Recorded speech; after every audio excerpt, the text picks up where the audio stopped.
Okay, let's get into this.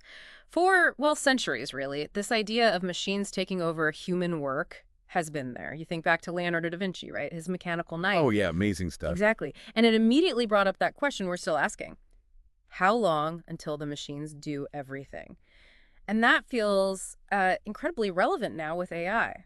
It really does. And it's that curiosity, about the future of work, AI's role, Yeah. that leads us right into today's deep dive. We're looking at this really fascinating experiment from Carnegie Mellon. They called it the Agent Company. Right, the agent company. So for you listening, this wasn't just like a demo. They actually built a simulated software company. Hmm. And the really wild part, every single employee, engineers, project managers, finance people, even HR, they were all AI agents. Yep, AI from the big names, OpenAI, Google, Anthropic, Meta, Mhm. basically a whole digital workforce. Think of them like individual software programs, each running these advanced AI models, trying to do a specific job. Like a completely autonomous AI-run business inside a simulation. Precisely.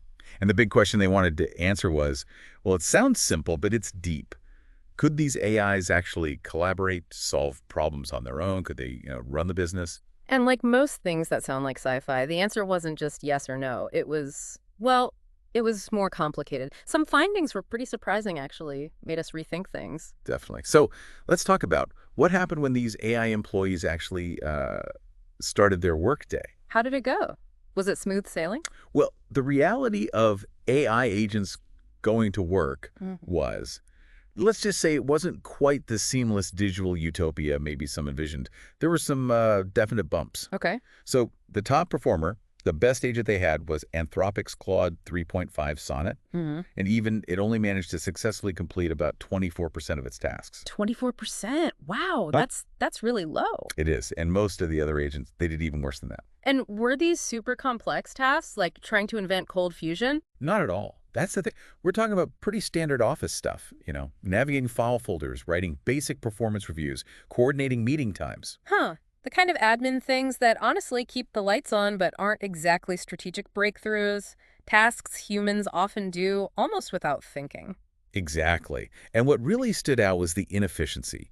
Even on the tasks they did complete, the AIs often took this incredibly roundabout path. How roundabout? Sometimes 30 or 40 steps for something a human might do in, like 5. It wasn't just about needing more computer power. It showed a lack of, well, intuition about the goal. Right, like a human sees the shortcut, the direct way, Right. but the AI just plods through the program's steps one by one. Precisely. Missing the obvious optimization. Which leads us to another interesting, maybe slightly weird challenge, the AI hallucinations. Yes, the hallucinations. I read about one example that was Oh, memorable. you mean the chat platform one? Yeah. So an AI agent couldn't find a user it was looking for on the chat system? Okay, happens sometimes. Maybe a typo. You'd think. But instead of, asking for clarification or trying a different spelling, its solution was to just rename a completely random colleague to match the name it was looking for. Wait, what? It just renamed someone else? Yep. Problem solved in its digital logic, I guess. Wow. If you imagine that in a real office. It's absurd, right? Imagine someone walking around, grabbing someone else's ID badge and sticking a different name on it because that's who they think should be in the meeting invite. It's a workaround, sure, but it misses the point entirely and just creates more errors. Exactly. And I think that's where this experiment gets really interesting. It wasn't just about, oh, the AI failed. It was, like the researchers said, a clarifying moment about the nature of work itself. That's the key takeaway, really. It showed that work isn't just ticking boxes off a list. It's so much more nuanced. It involves judgment, right? Understanding the context, knowing when not to follow instructions literally. Absolutely. Think about a good project manager. They don't just rigidly stick to the plan no matter what.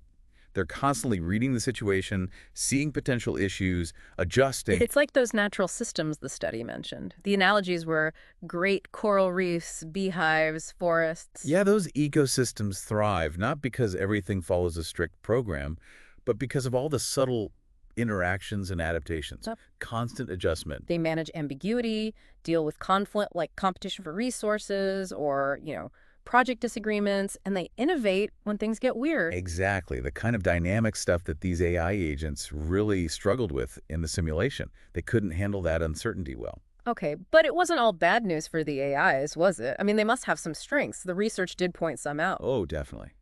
AI is incredibly powerful for certain things, processing huge data sets incredibly fast. Yeah. Yes. Generating first drafts of text. Absolutely. Helping with coding, maybe? Right. Summaries. Basic analysis. All of that. They're like super-powered calculators, or as the paper put it, ultra-fast scribes. Really useful tools, but they need human direction.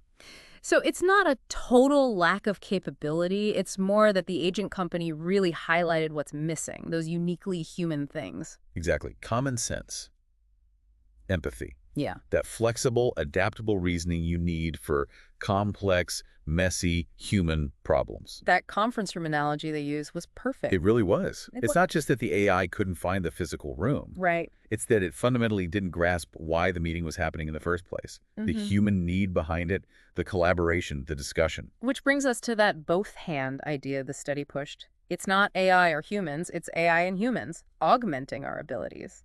I liked that reference to TAO.AI's Worker One vision. Mm-hmm.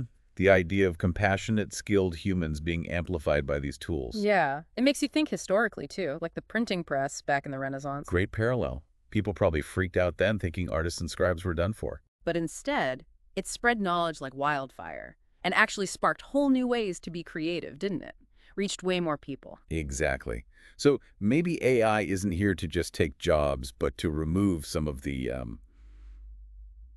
drudgery, the friction, freeing us up for deeper stuff. Like more collaboration, more creativity, building actual community. Could be. And again, nature gives us models for that kind of partnership. Think cleaner fish and big fish. Right. They both benefit. Each keeps doing its unique thing. Or those fungi in the forest that connect the trees, helping them share resources. The whole system gets stronger. So the picture for the future workplace isn't necessarily empty offices. It could be one where AI handles the routine stuff, the transactional tasks. Allowing us humans to focus more on the big picture. Vision, leadership, strategy, connection. AI as a collaborator. Yeah, a really powerful collaborator. But that worker one, the human element, is So- still absolutely central. Because, well, you can't code empathy, can you? Or ethical judgment, or Right. real vision, or intuition, humor, resilience. All that stuff isn't just nice to have. It's essential. It's what makes a workforce and a company truly strong and adaptable. Because strong people build strong companies, sure, but they also build strong ecosystems, communities, networks. The future, really. So, circling all the way back to that first question, is AI coming for all the jobs? It's worth remembering the agent company. Remembering that work, real work, isn't just tasks. It's building trust, dealing with fuzziness, finding meaning. And these AI agents, powerful as they are ultimately tools. And history, nature, they both show us that tools empower the builders. They don't replace them. They let builders do more, create more. Exactly. The conference room might still be a mystery to AI in terms of its real purpose. But while it's figuring that out, the future of work is being built by humans, with AI as a partner. And that collaboration, that holds incredible potential.